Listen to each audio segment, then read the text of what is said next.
Thank you for the massive response to the program. Those of you who miss what happens here at 8 o'clock every night can go to Sky News Facebook or Sky News YouTube or to my Facebook page, Alan Jones Australia. It's clear from your responses, though, that the Berejiklian government in New South Wales is in real trouble. In only a few hours after posting my comments of last night, there were over 200,000 views and almost 6,000 comments. It's unbelievable. People are not prepared to cop the arrogance and disdain with which they're being treated. The language of fear spills out of every utterance. Listen to the Premier today of New South Wales. This is unbelievable. Urging people not to visit their aunties or their grandmother or anyone because, listen to this. But that could be their death sentence. What? That could be a death sentence. No hope. No hope. Can't breathe hope. Just more lockdowns. As they say in the movies, you ain't heard nothing yet. More on the press conference later. They get worse and worse. More contradictory and more alarmist talk, providing even more proof that those supposedly in charge have completely lost control. 94,532 tests in the last 24 hours. These costs are astronomical. That alone is 18 million borrowed money. Tests and vaccinations are allegedly free. They're not. And to the young ones out there, if you're 5, you're going to be paying for this for years to come. And as I've said often, there are many pandemics. The virus may be the least of them. The total removal of freedom and the subjugation of people by governments have reached pandemic proportions. Remember the point made by Chris Whitty, Britain's chief scientific advisor last year? I made this point last night. The great majority of people, even in their 80s, will survive. Even in the most vulnerable, oldest groups, the great majority, he said, of people who catch the virus, and not everyone will, survive it. Yet here we are, 94,532 people tested in 24 hours, queuing up to be tested for a virus that is not lethal, or as Adam Crichton said last night, lethal to only a few.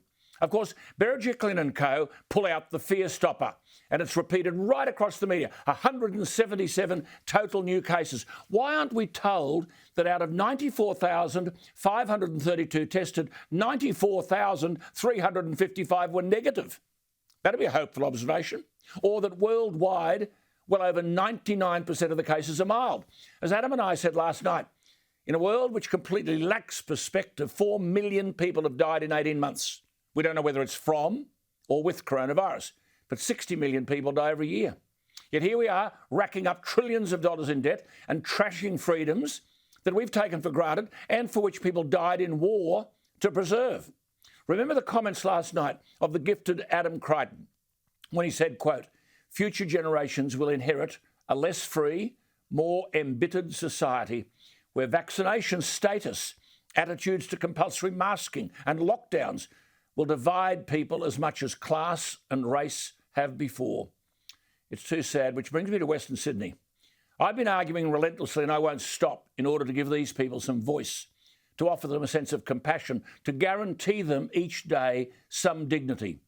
Who are these people in Western Sydney and southwestern Sydney who are being locked up or locked down? I'll tell you what, they're unassuming, hard-working Australians. As Adam Leto, the Executive Director of the Western Sydney Leadership Dialogue, said today, quote, these are people doing the jobs the rest of us don't want to do. They're in nursing homes caring for our grandparents. Barely anything from Berejiklian, though there are people in her government increasingly concerned with her dictatorial behaviour, uncaring dictatorial behaviour. Yet here are these people being imprisoned who care for our grandparents when they have dementia. The mums and dads who work a second job at Woolies. They're nurses in the emergency ward pulling 18-hour shifts. They're the couriers, the truck drivers, the construction workers. They're the cleaners. Not a word from Berejiklian, the New South Wales leader, on the role these people play in our lives and why they must be supported. They lack a voice from those elected to represent them. Though Tony Burke offered such a voice last week, the federal member, and they will always have a voice on this program. I asked last night for some compassion and understanding and to give these people dignity and decency and rethink the Southwest where there is a coronavirus case problem. But note, the alarmists won't tell you that they're not dying. They may not even be hospitalised. I'll come to that later. Just try Gladys Berejiklian as you completely lose control of managing this issue. Just try to remind everybody of the contribution this region makes to our lives. Because while feeding ourselves is thankfully still an essential task, in a world where the government can't define essential, these are the people who stack our shelves. They're the ones who help make the packaged products. They're the ones who make sure our grandparents are looked after. But what social and economic support do they get? $600, well, it's gone to $750 today, from the leader of a government of a state that can't function without these people. Oh yes, ask them to do the dirty work, take what they give us, but give nothing back. I have to give credit here to the New South Wales Treasurer, Dominic Perrottet. But it remains an enduring mystery to me why the Cabinet of New South Wales, and I know they are alarmed at where Berejiklian is taking us, including them, over the political cliff. It might sound dramatic stuff, but the leadership has to change. There must be a new direction, a new tone, and a new strategy. Perrottet is the Deputy Leader. In relation to the comments I've made about giving dignity to these people in lockdown, he is the first person to acknowledge that the $600 does not go to people who are already receiving some form of Commonwealth assistance. I note today those people, if they've lost more than 8 hours work a week, will get $200.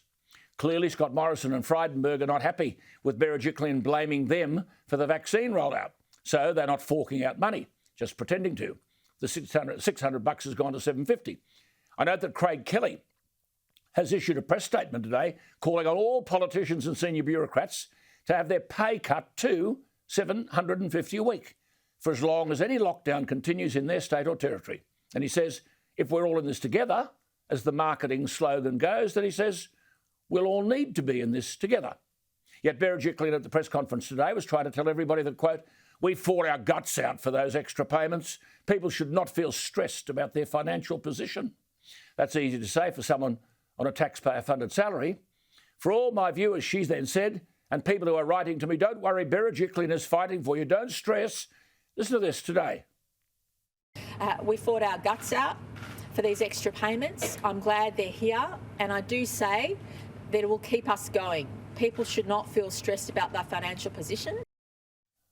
Well, Gladys, if that's what you got from the fight, another $150 from some poor coot on 600, and you admit you're on full freight, $7,846 a week you're on, plus chauffeurs, plus allowances, and you fought your guts out to get someone who might be a student or might have a youth allowance an extra $200, Gladys, that's not called fighting, that's called surrendering. They've run rings round you. They're playing a get square. Perrottet has made this point, though. He too is a bit off the pace because the disaster payment is to top up income. What income? These businesses have been shut down. The employer can't afford to pay them. That was the thing about JobKeeper. It kept the nexus between the employer and the employee. To subsidise the worker with $600 means the Berejiklian government expects the employer, whom she shut down, who can't earn a quid, to fork out the rest. From what? There is no income. Perrottet has acknowledged that the disaster payment is not the same as JobKeeper. This is what Berejiklian and co don't understand. Some people lock down what I would call the knowledge workers. They can work from home. Their paychecks keep rolling in. The work keeps getting done. Southwest Sydney in particular has hundreds of thousands of people who can't work from home. So what do they get? $750. And Berejiklian is on almost $4,000 a week. And my information from inside the government is we're not being told the truth today either.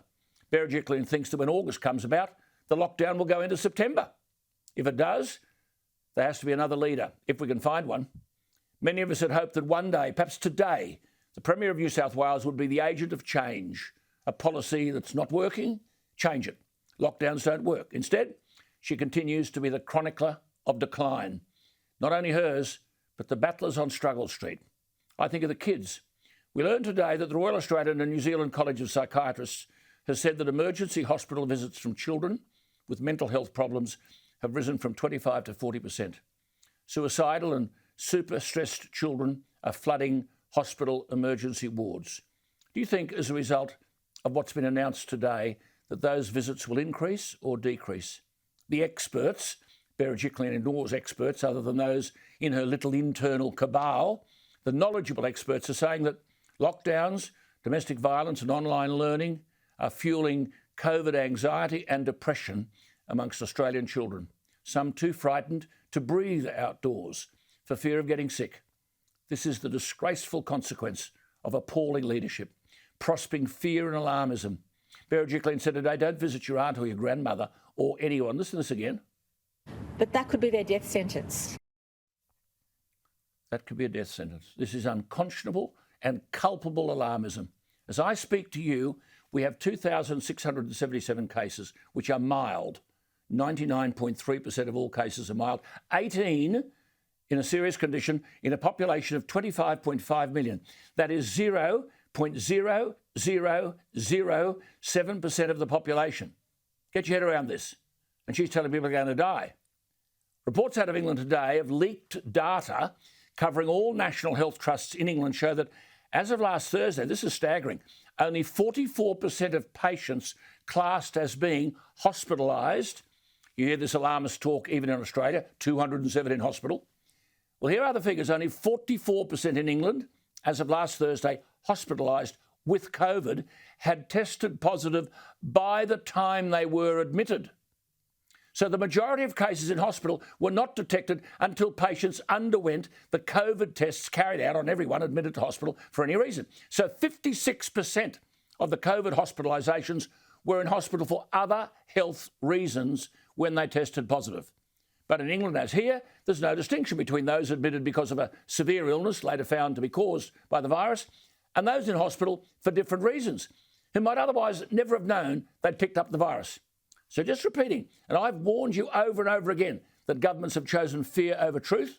In England, the vast majority of hospital COVID cases, quote unquote COVID, have been diagnosed after admission, in some cases weeks later. Professor Carl Hennigan, the director for the Centre for Evidence-Based Medicine at Oxford University, said in an understatement, and I quote, this is 2 days ago, this data should be published on an ongoing basis. When people hear about hospitalisations with COVID, they will assume that COVID is the likely cause. But this data shows something quite different, unquote, as the chairman of the House of Commons Science and Select Committee, Greg Clark, said on Monday night, quote, if hospitalisations from COVID are a key determinant of how concerned we should be and how quickly restrictions should be lifted, it's important that the data is not presented in a way that could lead to the wrong conclusions being drawn, unquote. Well, it won't happen here. You know why? They won't give us all the information. I'm still waiting for one politician in all this alarmist talk to tell us that 99.3% of all active cases in Australia are mild. Well, I'm telling you, and I know I speak for hundreds of thousands, if not millions around the country, we've had a gutful of the alarmism and the hysteria.